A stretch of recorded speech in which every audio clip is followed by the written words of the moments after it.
friends, welcome to our channel Easy Abhi and Tricks. இன்னைக்கு இந்த வீடியோல 3x3 மேட்ரிக்ஸுக்கு இன்வர்ஸ் கண்டுபிடிக்கிறது யூசிங் காஸ் ஜோர்டன் மெத்தட் பார்க்க போகிறோம். ஸோ லாஸ்ட் வீடியோவில் 2x2 மேட்ரிக்ஸ்க்கு சொல்லி கொடுத்துருப்பேன். ஸோ இன்கேஸ் நீங்கள் இப்போ தான் இந்த வீடியோ பார்க்குறீங்க அப்படின்னா 2x2 மேட்ரிக்ஸ்க்கு எப்படி இன்வர்ஸ் கண்டுபிடிக்கிறது யூசிங் திஸ் மெத்தட் அப்படிங்கிறத வாட்ச் பண்ணிட்டு இந்த வீடியோவை கண்டினியூ பண்ணுங்க. இன்னும் உங்களுக்கு கிளாரிட்டியாக புரியும். ஓகேங்களா? ஸோ வாங்க வீடியோக்குள்ளே போகலாம். ஸோ ஃபர்ஸ்ட் இந்த சேனல் பார்க்குறீங்கன்னா கண்டிப்பாக நம்ம சேனலை சப்ஸ்கிரைப் பண்ணுங்க, இந்த வீடியோக்கு லைக் கொடுங்க, உங்கள் ஃப்ரெண்ட்ஸ்க்கும் ஷேர் பண்ணுங்க. வாங்க வீடியோக்குள்ளே போகலாம். ஓகே, ஸ்டார்ட் பண்ணலாமா? So first Gauss Jordan method use பண்ணி எப்படி இன்வர்ஸ் கண்டுபிடிக்கிறது அப்படிங்கிறத நான் லாஸ்ட் வீடியோவில் சொல்லி தந்திருப்பேன். ஸோ உங்களுக்கு பேசிக் ஐடியா அதே ஐடியா தான். ஸோ என்ன ஒரு சின்ன டிஃப்ரென்ஸ் என்னன்னா, ஸோ இப்போ அவங்க கொடுத்துருக்கிற மேட்ரிக்ஸ் என்னன்னா ஆர்டர் 3x3, வேற ஒன்றுமே இல்லை. ஓகேவா? லாஸ்ட் கிளாஸில் 2x2, அதாவது n = 2 வச்சு பார்த்தோம். ஸோ இது 3x3, ஸோ அதுதான் வித்தியாசம். ஸோ அந்த வீடியோவில் a பார் I2 கண்டுபிடிச்சிருப்போம் இல்லைங்களா? ஸோ இங்கே a பார் I3 கண்டுபிடிக்க போகிறோம், அவ்வளோதான். ஓகேங்களா? ஸோ வேற பெரிய வித்தியாசம்லாம் இல்லை, பட் கொஞ்சம் கால்குலேஷன்ஸ் கொஞ்சம் அதிகமாக வரும், அவ்வளோதான். ஓகேவா? ஸோ ஃபர்ஸ்ட் பார்த்தீங்கன்னா a பார் I3 கண்டுபிடிக்க போறோம். So augmented matrix a bar I3 நான் சொன்ன மாதிரி. ஸோ I3 மேட்ரிக்ஸ், அதாவது ஐடென்டிட்டி மேட்ரிக்ஸ் சைட்ல எழுதி வச்சுக்கோங்க. ஸோ I3ங்கும் போது என்னது 3x3 ஐடென்டிட்டி மேட்ரிக்ஸ் 1 0 0 0 1 0 0 0 1. ஓகேவா? ஸோ போன வீடியோவில் நான் சொல்லியிருப்பேன், எப்போவுமே ஃபர்ஸ்ட் நம்ம டார்கெட் அந்த காலத்தில் 1 எங்கே இருக்கோ அதை கொண்டு வரதான் டார்கெட்டாக இருக்கணும். அதுக்கு பிறகு அதுக்கு கீழே உள்ள ஜீரோஸை கொண்டு வரணும். ஓகேங்களா? அதே மாதிரி இந்த 1 கொண்டு வரணும், அப்புறம் இந்த ஜீரோஸ் கொண்டு வரணும், அப்புறம் இந்த 1 கொண்டு வரணும், அப்புறம் இந்த ஜீரோஸ் கொண்டு வரணும். இதுதான் டார்கெட். ஓகேங்களா? இந்த ஃப்ளோவில் தான் நம்ம போகணும். ஸோ ஃபர்ஸ்ட் 1 கண்டுபிடிச்சிட்டு அப்புறம் தான் ஜீரோஸ். ஸோ ரேண்டமாக நீங்கள் சும்மா 0 கண்டுபிடிச்சிட்டு அதுக்கு பிறகு திருப்பி 1 வாக்கா வருது அப்படிங்கிற மாதிரிலாம் நீங்கள் பார்க்கக்கூடாது. ஓகேங்களா? ஸோ 1 அதுக்கு பிறகு தான் 0. ஸோ சேம் ஐடியா தான். ஓகேங்களா? ஸோ ஃபர்ஸ்ட் நீங்கள் செக் பண்ணுறீங்க, இந்த மேட்ரிக்ஸில் ஆல்ரெடி ஃபர்ஸ்ட் எலமெண்ட் என்னவா தான் இருக்கு, 1ஆ தான் இருக்கு. ஸோ இந்த முதல் ஸ்டெப் ஆல்ரெடி கம்ப்ளீட்டட் கணக்கு தான். ஓகேங்களா? ஒருவேளை 1 இல்லை, இப்போ ஒருவேளை 3 இருந்ததுன்னு வைங்களேன். ஸோ அந்த ஃபர்ஸ்ட் ரோ ஃபுல்லாகவே 3ஆல டிவைட் பண்ணிட்டு அடுத்த ப்ரொசீஜருக்குள்ள போகணும். ஓகேங்களா? இதை நான் ஆல்ரெடி லாஸ்ட் வீடியோவில் சொல்லியிருந்தேன். ஓகேங்களா? இங்கே பை லக் உங்களுக்கு ஃபர்ஸ்ட் எலமெண்ட் 1ன்னே அமைஞ்சிருச்சு. ஸோ நீங்கள் அந்த ஸ்டெப்பை நீங்கள் அப்படியே என்ன பண்ணிக்கலாம், ஸ்கிப் பண்ணிக்கலாம். ஸோ திருப்பி நான் என்ன பண்ணுறேன், ஃபர்ஸ்ட் ஏ மேட்ரிக்ஸ் அப்படியே எழுதுறேன் ஃபர்ஸ்ட்டு. அதுக்கு பிறகு என்ன பண்ணுறதுன்னு பார்க்கலாம். ஓகேங்களா? ஸோ 1 0 -1, அதுக்கு பிறகு 6 -2 -3, அதுக்கு பிறகு பார். ஓகேவா? I3 மேட்ரிக்ஸ் இல்லைங்களா? ஸோ 1 0 0 0 1 0 0 0 1. ஓகேவா? சரியா? ஸோ நான் ஆல்ரெடி சொன்ன மாதிரி first element already 1. So first step achieve பண்ணிட்டோம் ஆல்ரெடி. ஓகேவா? ஸோ நெக்ஸ்ட் என்ன பண்ணணும், அதுக்கு கீழே இருக்கிற 2 எலிமெண்ட்டையும் 0 ஆக்கணும் இல்லைங்களா? கீழே 2 எலிமெண்ட் என்னது 1ம் 6ம் இருக்கு. கரெக்டா? ஸோ நான் ஆல்ரெடி போன வீடியோலேயே சொல்லியிருந்தேன் உங்களுக்கு. ஸோ இந்த 1 தான், அதாவது எதை 1 ஆக்கி இருந்தோமோ அதை தான் நீங்க ரெஃபரன்ஸா சூஸ் பண்ணணும். ஓகேங்களா? அதை ரெஃபரன்ஸா வச்சு மீதி 2 ரோ எலிமெண்ட்டையும் நீங்க 0 ஆக்க ட்ரை பண்ணணும். ஸோ 1 எப்போ உங்களுக்கு 0 ஆகும், ஜஸ்ட் இந்த 1 கூட சப்ராக்ட் பண்ணிட்டாலே 0 ஆயிரும். ஓகேங்களா? ஸோ அந்த டிரான்ஸ்ஃபர்மேஷன் ஈஸியாக நீங்கள் கண்டுபிடிச்சிடலாம். ஓகேங்களா? ஸோ அந்த டிரான்ஸ்ஃபர்மேஷனை சைடில் எழுதிக்கலாம். ஓகேவா? ஸோ அதுக்கு பிறகு நான் ஏற்கனவே 2x2 வீடியோலையும் நான் இதை எக்ஸ்பிளைன் பண்ணியிருந்தேன். ஸோ ஒரு எலமெண்ட்டை மட்டும் நீங்கள் டிரான்ஸ்ஃபர்மேஷன் போட முடியாது. ஸோ மொத்த ரோவையுமே நீங்கள் மாற்றுற மாதிரி வரும். கரெக்டா? ஸோ ஜஸ்ட் R2 தான் சேஞ்ச் பண்ண போகிறோம் இல்லைங்களா? அதே மாதிரி R3ஐயும் சேஞ்ச் பண்ண போகிறோம். ஸோ R2 ஜஸ்ட் என்ன பண்ணிட்டாலே 0 ஆயிரும், R1 கூட சப்ராக்ட் பண்ணிட்டாலே 0 ஆயிரும். கரெக்டா? நெக்ஸ்ட் கம்மிங் டு இந்த 6 இருக்கு இல்லையா, அதாவது தேர்ட் ரோல உள்ள இந்த நம்பர் எலமெண்ட். ஓகேவா? இது எப்போ 0 ஆகும்னு யோசிங்க. 6 ஜஸ்ட் இது கூட நீங்க ஒரு 6 மல்டிப்ளை பண்ணி சப்ராக்ட் பண்ணிட்டாலே 0 ஆயிரும். ஏன்னா சேம் சைன் தான் இல்லைங்களா? நான் லாஸ்ட் வீடியோலே சொல்லியிருந்தேன், சேம் சைன்னா சப்ராக்ட் தான் இல்லையா? ஸோ 6 -6 0 தான். ஸோ அவ்வளோதான். ஸோ காஸ் ஜோர்டன்ல டிரான்ஸ்ஃபர்மேஷன் கண்டுபிடிக்கிறது ரொம்ப ஈஸி. ஓகேவா? ஸோ ஜஸ்ட் R3 எழுதிக்கலாமா? So R3 implies R3 minus எதால மல்டிப்ளை பண்ணணும், 6 into R1, அவ்வளவுதான். ஓகேங்களா? ஸோ ஃபர்ஸ்ட் ரோ 6ஆல மல்டிப்ளை பண்ணி இந்த ரோ எலிமெண்ட் கூட சப்ராக்ட் பண்ணிட்டாலே போதும். இதுதான். ஸோ டிரான்ஸ்ஃபர்மேஷன் கண்டுபிடிச்ச பிறகு டக்குன்னு அடுத்தடுத்த ஸ்டெப்பு போயிடலாம். ஸோ ஃபர்ஸ்ட் ரோக்கு எந்த சேஞ்சுமே நம்ம பண்ணல இல்லைங்களா? ஸோ ஃபர்ஸ்ட் ரோவை அப்படியே எழுதிட வேண்டியதான். ஓகேவா? ஓகே. ஸோ அடுத்த செகண்ட் ரோவை ஜஸ்ட் ஃபர்ஸ்ட் ரோ கூட என்ன பண்ணிக்கணும், சப்ராக்ட் பண்ணிக்கணும். ஸோ நல்லா கவனிங்க, 1 -1 0 பொறுமையா பண்ணணும்.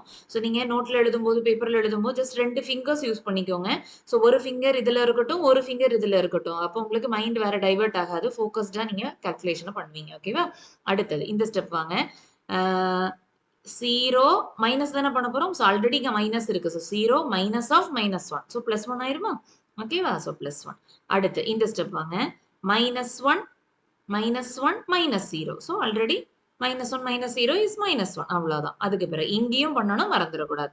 ஓகேவா? 0 -1. 0 -1 is nothing but -1. அடுத்து 1 - 0 1. 0 - 0 0. புரிஞ்சதுன்னு நினைக்கிறேன். ஓகேவா?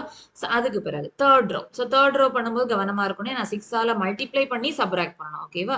ஸோ நல்ல கவனிங்க. 6 - 1 into 6. ஸோ உங்களுக்கு இதை 0 ஆக்கணும், 0 ஆக்கணுங்கிறதுக்காக தான் நீங்க இந்த டிரான்ஸ்ஃபர்மேஷன் போட்டீங்க. ஸோ கண்டிப்பா இந்த எலிமெண்ட் 0 தான். ஸோ எந்த டவுட்டுமே வேண்டாம். டைரக்டாவே நீங்க 0 போட்டுடலாம். ஓகேவா? அடுத்தது இந்த எலிமெண்ட்டை 0 ஆக்கணும் இல்லைங்களா? ஸோ இந்த சைட்ல எழுதி பாருங்க. ஓகேவா? -2 -6 into R1. அப்படிதானே? R1ல என்ன இருக்கு? -1 இருக்கு இல்லையா? அப்போ -2 மைனஸ் என்ன ஆயிரும்? பிளஸ் ஆயிருமா? 6 1s are 6. -2 + 6 னா சப்ராக்ட் பண்ணிட்டு பெரிய நம்பர் சைன் போடணும் இல்லைங்களா? அப்போ சப்ராக்ட் பண்ணா 4 வரும் இல்லைங்களா? பெரிய நம்பர் சைன் பிளஸ் தான். அப்போ +4. அவ்வளவுதான். புரிஞ்சுதா? ஸோ இந்த இடத்துல +4 வரும். ஓகேவா? ஸோ அடுத்த எலிமெண்ட்ஸ். அடுத்த எலிமெண்ட் கவனிங்க. இந்த எலிமெண்ட் இல்லைங்களா? ஸோ -3. ஓகேவா? இந்த கால்குலேஷன் முடிஞ்சது. அடுத்தது -3 -6 into கரஸ்பாண்டிங் R1 எலிமெண்ட் என்ன? 0 இல்லையா? அப்போ -6 into 0 0 ஆயிரும். -3 - 0 is nothing but -3. அவ்வளவுதான். ஸோ டைரக்டாவே எழுதிடலாம். -3. உங்க மைண்ட்ல கால்குலேஷன் போடுறதா இருந்தாலும் பண்ணுங்க, தப்பில்லை. பட் மிஸ்டேக் இல்லாம பண்றதா இருந்ததுன்னா ஓகே. சரிங்களா? ஓகே. ஸோ அதுக்கு பிறகு இந்த எலிமெண்ட் இந்த சைடு நம்ம என்ன பண்ணல? 0 -6 into 1. So 0 - 6 is -6. ஓகேவா? அடுத்தது இந்த இடம் 0 - 6 into 0. எனிவே 0 - 0 0 தான். அடுத்தது இங்க 1 - 6 into 0. 1 - 0 ஆயிரும் 1. ஓகேவா? புரியுதா? சரியா? ஃபர்ஸ்ட் ஸ்டெப் பண்ணிட்டோம். ஓகேவா? ஸோ இந்த ஸ்டெப் முடியும் போது உங்களுக்கு நீங்க எதை அச்சீவ் பண்ணிருக்கீங்கன்னு பாருங்க. இது 1 ஆயிடுச்சா? ஆல்ரெடி இது 1 தான். ஸோ நமக்கு அந்த அந்த டாஸ்க்கு ஆல்ரெடி கம்ப்ளீட்டட் கணக்கு தான். கீழே இருக்கிற ரெண்டுத்தையுமே ஒரே ஸ்டெப்ல 0 ஆக்கியாச்சு. அவ்வளவுதான். ஸோ ரெண்டு டிஃப்ரெண்ட் ஸ்டெப்லாம் போட வேண்டாம். ஒரே ஸ்டெப்லயே ரெண்டுத்தையுமே நீங்க என்ன ஆக்கிடலாம்? 0 ஆக்கிடலாம். ஓகே தானே? புரியுதா? ஸோ நெக்ஸ்ட் அடுத்தது இந்த காலத்தோட டார்கெட் முடிச்சிட்டோம். இப்போ நெக்ஸ்ட் இதை 1 ஆக்கணும் இல்லைங்களா? ஸோ விச் மீன்ஸ் இந்த எலிமெண்ட் ஆல்ரெடி அதுவும் 1. ஸோ ஒரு லக்கி ப்ராப்ளம் தான் என்ன கேட்டா இல்லைங்களா? ஸோ இதுவும் என்ன ஆயிடுச்சு? 1 ஆயிடுச்சு. ஸோ அந்த ஸ்டெப்பும் நீங்க என்ன பண்ணிக்கலாம்? ஸ்கிப் பண்ணிக்கலாம். ஏன்னா ஆல்ரெடி 1 தான். ஸோ இப்போ நெக்ஸ்ட் உங்க டார்கெட் என்னன்னா இதையும் 0 ஆக்கணும். கரெக்டா? அந்த -1 0 ஆக்கணும், 4ஐயும் 0 ஆக்கணும் with reference to second row. புரியுதா? ஏன்னா அதுதான் நம்ம ஒன்னாக்குன ஐ மீன் நம்ம ஒன்னாக்கல ஆல்ரெடி 1 இருந்தது. ஸோ அதுதான் நமக்கு செகண்ட் ரோல உள்ள 1 இல்லைங்களா? ஸோ அதனால அந்த அந்த 1 ரெஃபரன்ஸா வச்சு -1ஐயும் 0 ஆக்க போறோம், 4ஐயும் 0 ஆக்க போறோம். ஓகேங்களா? இப்போ இந்த -1 மட்டும் பாருங்களேன். அந்த -1 கூட என்ன பண்ணா 0 ஆகும்? ஸோ ஆல்ரெடி நான் லாஸ்ட் வீடியோலயே சொல்லியிருந்தேன் டிஃபரன்ஸ் சைன். ஸோ அப்படியே ஆட் பண்ணாலே உங்களுக்கு காலி ஆயிரும். கரெக்டா? அப்ப -1 + 1 உங்களுக்கு என்ன ஆயிரும்? 0 ஆயிரும். புரியுதா? ஸோ அதுதான் டிரான்ஸ்ஃபர்மேஷன். ஓகேவா? ஸோ அதை சைட்ல எழுதிக்கலாம் ஃபர்ஸ்ட். ஓகேவா? R1ஐயும் மாத்த போறோம், R3ஐயும் மாத்த போறோம். ஏன்னா R2 எலிமெண்ட், அதாவது R2ல இருக்கிற டயகனல்ல இருக்கிற அந்த 1 தான் நம்ம ரெஃபரன்ஸ் எலிமெண்ட், பைவட் எலிமெண்ட் இல்லைங்களா? அதனால R1 and R3க்கு தான் டிரான்ஸ்ஃபர்மேஷன். ஓகேவா? அந்த இடத்துல இப்போ R1க்கு ஜஸ்ட் R1 + R2 பண்ணாலே 0 ஆயிரும். ஓகேவா? புரிஞ்சது இல்ல? அதுக்கு பிறகு இந்த எலிமெண்ட்ஸ். ஓகேவா? அதுக்கு பிறகு இந்த எலிமெண்ட்ஸ். இந்த 4 0 ஆக்கணும் இல்லைங்களா? 4 எது கூட மல்டிப்ளை பண்ணி ஆட் பண்ணாலோ சப்ராக்ட் பண்ணாலோ இது 0 ஆகும்னு யோசிக்கிறீங்க. ஸோ நான் ஃபர்ஸ்டே சொன்னாதான் சேம் சைன் இல்லைங்களா? Same sign. அப்ப சப்ராக்ட் பண்ணணும். அது கிளியர் பண்ணிக்கோங்க. அதுக்கு பிறகு இந்த 1 4 கூட மல்டிப்ளை பண்ணி சப்ராக்ட் பண்ணீங்கன்னா 4 - 4 0 ஆயிருமா? அவ்வளவுதான். ஓகேவா? அல்லது இப்படி யோசிக்க உங்களுக்கு கொஞ்சம் கஷ்டமா இருக்கு, நான் ரொம்ப மைண்ட் கால்குலேஷன் பண்ணிக்க மாட்டேன் அப்படின்னா கூட லாஸ்ட் வீடியோல நான் அதை சொல்லி தந்திருப்பேன். எப்படி எக்ஸ்பிரஷனா எழுதுறதுன்னு சொல்லிட்டு இல்லைங்களா? ஸோ அதை வாட்ச் பண்ணிட்டு கூட நீங்க இதை அதே அப்ரோச் கூட நீங்க பண்ணலாம். ஓகே? அது தப்பு இல்லை. சரியா? ஓகே. ஸோ அவ்வளவுதான். இப்போ இந்த டிரான்ஸ்ஃபர்மேஷனை சைட்ல எழுதிக்கலாம். R3 implies R3 மைனஸ், ஏன்னா சேம் சைன் இல்ல, 1க்கும் பிளஸ் தான் 4க்கும் பிளஸ் தான் இல்லையா? அதனால சப்ராக்டட். ஓகேவா? -4R2 அவ்வளவுதான். ஓகேவா? புரியுதா? இப்போ இந்த கால்குலேஷனை பண்ணி எழுதிட வேண்டியது. இதுல செகண்ட் ரோல எந்த மாற்றமும் இல்லை இல்லைங்களா? ஸோ செகண்ட் ரோல நீங்க எதுவுமே பண்ண மாட்டீங்க, ஃபர்ஸ்ட் ரோக்கு மட்டும். ஸோ பொறுமையா பாருங்க, ஜஸ்ட் ஆட் மட்டும் பண்ணிட்டா போதும். ஃபர்ஸ்ட் ரோ டிரான்ஸ்ஃபர்மேஷன் என்ன? R1 + R2 தான். ஸோ 1 + 0 1, -1 + 1 0. அதுக்காக தான் பண்ணோம். 0 - 1 -1. அடுத்தது இங்க பாருங்க 1 - 1 ஆட் தானே? ஸோ 0 0 + 1 1 0 + 0 0. அவ்வளவுதான். ஓகேவா? அடுத்து செகண்ட் ரோக்கு நம்ம எந்த டிரான்ஸ்ஃபர்மேஷனும் போட மாட்டோம் இந்த இடத்துல. ஸோ 0 1 -1 -1 1 0. ஓகேவா? அடுத்து தேர்ட் ரோ. தேர்ட் ரோ கூட என்ன டிரான்ஸ்ஃபர்மேஷன் யூஸ் பண்றோம்? செகண்ட் ரோ கூட 4 மல்டிப்ளை பண்ணி சப்ராக்ட் பண்ணணும். கரெக்டா? சோ பொறுமையா பண்ணணும். இந்த இடத்துல 0 தான். சோ இது மாறாது ஆக்சுவலி. அதனால தான் 1 அதுக்கு கீழோட 0 முடிச்சுட்டு அடுத்த காலத்துக்கு வரோம். சோ நீங்க இதுல நீங்க பண்ணி பார்க்கணும்னு கூட அவசியம் இல்ல. நீங்க செக் பண்ணீங்கன்னா கூட என்னதான் வரும்? 0 மைனஸ் 4 இன்டூ 0 ஆகும். 0 மைனஸ் 0 0 தான். சோ அது மாறாது எப்படின்னாலும். ஓகேவா? அதுக்கு அடுத்து 4 minus 1 into 4. 4 minus 4 0. அதுக்காக தான் இந்த டிரான்ஸ்ஃபர்மேஷன் போட்டோமே. So இதுவும் கண்டிப்பா 0 தான். அடுத்து இதுல இருந்து பொறுமையா பண்ணுங்க. ஓகேவா? So minus 3. ஓகேவா? minus 3. minus 3. ஓகேவா? அதுக்கு பிறகு என்ன பண்ணோம்? சப்ராக்ஷன் இல்லைங்களா? அந்த சிம்பிள் என்ன? சப்ராக்ஷன். கவனமா பார்த்துக்கோங்க. மைனஸ் 4 into இல்லைங்களா? 4 into R2. R2 corresponding R2 element என்ன? மைனஸ் 1. ஓகேவா? ஸோ அதான் 2 ஃபிங்கர் வச்சுக்கோங்கன்னு சொல்றேன் எப்பவுமே. So minus 3 minus minus plus ஆயிரும் 4. கரெக்டா? 1 மைனஸ் 1 பிளஸ். சப்ராக்ட் பண்ணி பெரிய நம்பர் சைன் போட போறீங்க. ஸோ 1 வரும். அவ்வளவுதான். பெரிய நம்பர் பிளஸ் அவ்வளவுதான். ஓகேவா? புரியுதா? ஸோ ஜஸ்ட் 1 வரும். அவ்வளவுதான். ஓகேவா? அடுத்த கால்குலேஷன் பாருங்க. பொறுமையா பண்ணணும். இந்த இடத்துல பாருங்க. மைனஸ் 6 அடுத்து minus 4 into minus 1. Corresponding element என்ன? மைனஸ் 1 தானே? ஓகேவா? So minus 1. அடுத்து மைனஸ் 6 மைனஸ் மைனஸ் பிளஸ் ஆயிரும் பிளஸ் 4. மைனஸ் பிளஸ் சப்ராக்ட் பண்ணணும். ஸோ 2 வரும். பெரிய number sign minus. So minus 2. அவ்வளோதான். ஓகேவா? சரியா? So minus 2. ஓகேவா? அடுத்து இந்த கால்குலேஷன். ஓகேவா? ஸோ இங்க பாருங்க 0. ஓகேவா? 0 minus 4 into 1. So 0 minus 4 into 1. So minus 4 வரும் இல்லையா? அவ்வளோதான். ஓகேவா? So minus 4. அடுத்து இங்க இது கால்குலேஷன் ஈஸி. ஏன்னா 1 minus 4 into 0 அந்த டேர்ம் 0 ஆயிரும். So 1 minus 0 is 1. அவ்வளோதான். புரியுதா? ஓகேவா?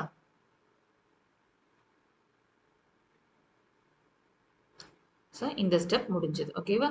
ஸோ இதுக்கு பிறகு நீங்க அடுத்தது மறுபடியும் செக் பண்றீங்க. செக் பண்ணும்போது ஓகேவா? Already target first column target achieve பண்ணிட்டோமா? செகண்ட் காலம் இப்போ அச்சீவ் ஆயிடுச்சு பாருங்க. 1 முடிஞ்சது. அதுக்கு மேலேயும் கீழேயும் 0 ஆக்கிட்டோம். முடிஞ்சுதா? இப்போ நெக்ஸ்ட் இந்த காலத்துக்கு வர போறோம் இல்லையா? இந்த காலமும் நமக்கு ஏதோ லக் இருந்திருக்கு இந்த ப்ராப்ளம் இல்லைங்களா? இந்த காலத்துலயும் அகெயின் 1 நம்ம போன ஸ்டெப்ல பண்ண டிரான்ஸ்ஃபர்மேஷனால வந்துருச்சு இல்லைங்களா? கரெக்டா? ஸோ இந்த ஸ்டெப்புமே நமக்கு இப்போ ஸ்கிப் பண்ணிக்கிற ஸ்டெப்பா போயிடுச்சு. ஸோ 1 கண்டுபிடிக்கிற ஸ்டெப் இந்த ப்ராப்ளத்துல எதுலையுமே வரல. பட் போன ப்ராப்ளம் 2x2 ப்ராப்ளம்னா நான் சொல்லியிருப்பேன். 1 டைரக்டா வரல அப்படின்னா நீங்க என்ன பண்ணணும்? அப்போ 5 வந்துச்சுன்னா 5ஆல டிவைட் பண்ணிக்கணும் மொத்த ரோவையுமே. அவ்வளவுதான். வேற ஒண்ணுமே இல்ல. அது ஈஸி. ஓகேவா? சரி இங்க நமக்கு 1 வந்துருச்சு. ஸோ நெக்ஸ்ட் டார்கெட் என்ன? இது ரெண்டுத்தையும் 0 ஆக்குறது தான். ஓகேவா? ஸோ அதுவும் ஒரே ஸ்டெப்ல. இப்போ எதை ரெஃபரன்ஸா எடுத்துக்கணும்? தேர்ட் ரோவை ரெஃபரன்ஸா எடுத்துக்கணும். புரியுது இல்ல? அப்போ ஃபர்ஸ்ட் பண்ணும்போது ஃபர்ஸ்ட் ரோ ரெஃபரன்ஸா எடுத்தோம். செகண்ட் பண்ணும்போது செகண்ட் ரோ ரெஃபரன்ஸா எடுத்தோம். இப்போ தேர்ட் ரோ ரெஃபரன்ஸா எடுக்க போறோம். அவ்வளவுதான். புரியுதா? ஸோ ஃபர்ஸ்ட் பாருங்க. ஃபர்ஸ்ட் ரோ தேர்ட் ரோ நல்லா செக் பண்ணுங்க. Minus 1 1 easy. ஜஸ்ட் ஆட் பண்ணிட்டாலே 0 ஆயிரும். இப்போ செகண்ட் ரோ அதுவும் அதே தான். செகண்ட் ரோவையும் தேர்ட் ரோல உள்ள 1 கம்பேர் பண்ணுங்க. மைனஸ் 1 1 ஆட் பண்ணா 0 ஆயிரும். ஸோ இது ஈஸி. டக்குன்னு 0 ஆயிரும். சொல்லுது புரியுது? ஸோ நெக்ஸ்ட் பேஜ்ல டிரான்ஸ்ஃபர்மேஷன் எழுதிக்கிறேன். ஓகேவா? ஸோ இப்போ டிரான்ஸ்ஃபர்மேஷன் பார்த்தீங்கன்னா R1க்கும் R2க்கும் தான் வித் ரெஃபரன்ஸ் டு R3 இல்லைங்களா? ஸோ R1 அப்படியே R3ஆல ஆட் பண்ணிட்டா போதும். Same with R2. R2வையும் அதே R3ஆல ஆட் பண்ணிட்டாலே உங்களுக்கு ஆன்சர் வந்துடும். அவ்வளோதான். ஓகேவா? ஸோ பொறுமையா பண்ணுங்க. ஓகேவா? ஸோ நல்லா பொறுமையா செக் பண்ணுங்க. இங்க பாருங்க 1 plus 0 இல்லையா? 1 plus 0 is 1. ஓகேவா? 1 plus 0 is 1. ஓகேவா? இந்த சைடு என்ன இருந்தது அதையும் எழுதிக்கோங்க. A bar I3. ஓகேவா? சரி 1 plus 0 1 இல்லையா? 1. அடுத்தது 0 plus 0. First third. So 2 fingers use பண்ணிக்கோங்க நீங்க நோட்ல பண்ணும்போது. அடுத்தது மைனஸ் 1 பிளஸ் 1 0. அது உங்களுக்கே தெரியும். அதுக்காக தான் அதை போட்டோம். ஓகேவா? அடுத்து இந்த சைடு வாங்க. இதுதான் கவனம். இந்த சைடு தான் ஆன்சர் வரக்கூடிய சைடு இல்லையா? 0 மைனஸ் 2 ஆட் தானே பண்ணணும். ஸோ மைனஸ் 2 அவ்வளவுதான். அடுத்து இங்க பாருங்க 1 மைனஸ் 4. 1 மைனஸ் 4 சப்ராக்ட் பண்ணணும். பெரிய number sign minus. So minus 3. ஓகேவா? அடுத்து இங்க பாருங்க 0 plus 1 1. 0 plus 1 is nothing but 1. ஆச்சா? அதுக்கு அடுத்து செகண்ட் ரோவை அதே மாதிரி தேர்ட் ரோ கூட ஆட் பண்ணணும். So 0 plus 0 0. ஓகேவா? அடுத்து 1 பிளஸ் 0 1 பிளஸ் 0 இஸ் 1. பொறுமையா பண்ணுங்க. மைனஸ் 1 பிளஸ் 1 அதுக்காக தான் நம்ம ஆட் பண்ணியிருக்கோம். ஸோ அது 0. அடுத்து மைனஸ் 1 மைனஸ் 2 கரெக்டா? Minus 1 minus 2 minus 3. அடுத்து இங்க 1 மைனஸ் 4 சப்ராக்ட் பண்ணி பெரிய நம்பர் சைன். இப்போ மைனஸ் 3. ஓகே, அடுத்து இங்க 0 பிளஸ் 1 1 அவ்வளவுதான் முடிஞ்சு. ஓகேவா? இப்ப தேர்ட் ரோக்கு நம்ம எந்த டிரான்ஸ்ஃபர்மேஷனும் போட போறது இல்லை இல்லைங்களா? ஸோ அதனால அதை அப்படியே எழுதிக்கிறீங்க 0 0 1. அதே மாதிரி இங்க -2 -4 1 -2 -4 1 அவ்வளவுதான். ஓகே சரியா? அவ்வளவுதான். இப்ப நம்ம எல்லா டார்கெட்டையும் அச்சீவ் பண்ணிட்டோம் பாருங்க. ஓகேவா? First column, second column, third காலம் பார்த்தீங்களா? 1 அதுக்கு மேல 2 0. கரெக்டா? 1 அதுக்கு கீழே 2 0, 1 மேலேயும் கீழே 2 0. அவ்வளவுதான். சொல்லுது புரியுதா? இப்ப இந்த டைம்ல, அதாவது எப்போ நம்ம ஏ மேட்ரிக்ஸ ஐடென்டிட்டி மேட்ரிக்ஸா மாத்துறோமோ அந்த ஸ்டெப்ல கிடைக்கிற ஆன்சர் தான் ஏ இன்வர்ஸ். அப்ப இதுதான் ஏ இன்வர்ஸ். புரியுதா? அவ்வளவுதான். இதை நான் லாஸ்ட் 2x2லயே நான் டீட்டெயிலா சொல்லியிருப்பேன். ஓகேவா? So A inverse equal to -2 -3 1 -3 -3 1 -2 -4 1. அவ்வளவுதான். புரிஞ்சுதா? ஸோ டிஸ்பிளே பண்ணுங்க. இதான் ஃபைனல் ஆன்சர். ஓகே தானே? ஸோ ஈஸி தானே? ஸோ அகெயின் நான் ரிப்பீட் பண்றேன். முதல்ல நீங்க எப்பவுமே ஆக்மெண்டட் மேட்ரிக்ஸ் ஏ பார், இப்போ 2x2 மேட்ரிக்ஸ்னா I2ன்னு வரும், 3x3 மேட்ரிக்ஸ்னா I3ன்னு கண்டுபிடிப்பீங்க. இதான் ஆக்மெண்டட் மேட்ரிக்ஸ். அதை கண்டுபிடிக்கிறீங்க. கண்டுபிடிச்சிட்டு சைட்ல நான் சொல்லியிருப்பேன் ஐடென்டி மேட்ரிக்ஸை சைட்ல எழுதி வச்சுட்டு ப்ரொசீட் பண்ணுங்க. ஓகேவா? அப்பதான் உங்களுக்கு கொஞ்சம் ஒரு எதை நோக்கி நம்ம ப்ராப்ளம் போகுதுன்னு உங்களுக்கு தெரியும். ஸோ ஃபர்ஸ்ட் மொதல் எலிமெண்ட் 1, அதுக்கு கீழே உள்ளது 0. ஸோ மொதல் எலிமெண்ட் 1 ஆக்குறதுக்கு, ஐ மீன் இந்த 1 டயகனல்ல 1 வரதுக்கு உங்களுக்கு ஈஸி. என்ன நம்பர் இருக்கோ அதே நம்பர்ல டிவைட் பண்ணிட்டாலே போதும். இந்த ப்ராப்ளத்துல எங்கேயுமே நமக்கு 1 வச்சு பிரச்சனையே வரல இல்லைங்களா? ஏன்னா ஆல்ரெடி 1ஆ தான் அமைஞ்சுது. ஸோ ஜீரோஸ் கண்டுபிடிக்கிறது மட்டும்தான். இப்போ இதை 0 ஆக்கணும்னா with reference to first row, இதை 0 ஆக்கணும்னா with reference to second row, இதை 0 ஆக்கணும்னா with reference to third row. அவ்வளவுதான். அதுக்கு தக்கன டிரான்ஸ்ஃபர்மேஷனை பொறுமையா பார்த்து போடுறீங்க. லாஸ்ட் ஸ்டெப்ல, அதாவது எந்த ஸ்டெப்ல உங்களுக்கு ஏ மேட்ரிக்ஸ் ஐடென்டிட்டி மேட்ரிக்ஸா மாறுதோ, கரெக்டா? இங்க ஐடென்டிட்டி மேட்ரிக்ஸா மாறிடுச்சு பாத்தீங்களா? ஐடென்டிட்டி மேட்ரிக்ஸா மாறுதோ அந்த ஸ்டெப்ல இந்த சைடு வர ஆன்சர் தான் ஏ இன்வர்ஸ். ஓகேவா? இதுதான் டெக்னிக். ஓகேவா? உங்களுக்கு இது புரிஞ்சிருக்கும்னு நினைக்கிறேன். கம்ப்ளீட்டா திருப்பி நீங்களே செல்ஃபா ஒர்க்க ட்ரை பண்ணுங்க. ட்ரை பண்ணிட்டு இந்த ஹோம்ஒர்க் ப்ராப்ளத்தையும் நீங்க கண்டிப்பா ட்ரை பண்ணுங்க. இதுக்கான ஆன்சர் என்னங்கிறது கீழே கமெண்ட்ல சொல்லுங்க. ஓகேங்களா? ஓகே, ஸோ சேம் மெத்தட் தான். ஈஸியா உங்களுக்கு கிளியர் பண்ணிக்கலாம். ஸோ ஃபர்ஸ்ட் ஒருக்க போன ப்ராப்ளத்தையும் அதுக்கு முந்தின வீடியோவில் உள்ள 2x2 ப்ராப்ளத்தையும் ஒருக்க ட்ரை பண்ணுங்க. அதுலயுமே நான் ஹோம்ஒர்க் கொடுத்துருப்பேன். அதையும் ட்ரை பண்ணிட்டு இது 4th ப்ராப்ளமா இருக்கும். ஸோ இதுவும் ட்ரை பண்ணீங்கன்னா காஸ் ஜோர்டன் மெத்தட் உங்களுக்கு கிளியரா புரிஞ்சிடும், தரவாயிரும். ஸோ இதுக்கு மேல ஏதாவது டவுட் இருந்ததுன்னா கண்டிப்பா கீழே கமெண்ட் பண்ணுங்க. இதுக்கான ஆன்சரையும் கமெண்ட் பண்ணுங்க. நான் கண்டிப்பா ரிப்ளை பண்ணுவேன். ஸோ உங்களுக்கு இந்த வீடியோ பிடிச்சிருந்துச்சுன்னா மறக்காம இந்த வீடியோக்கு லைக் பண்ணுங்க. நம்ம சேனலை ஃபர்ஸ்ட் டைம் பாக்குறீங்கன்னா சப்ஸ்கிரைப் பண்ணுங்க. ஸோ உங்க ஃப்ரெண்ட்ஸ்க்கும் ஷேர் பண்ணுங்க. இன்னொரு வீடியோல மீட் பண்ணலாம். தேங்க்யூ.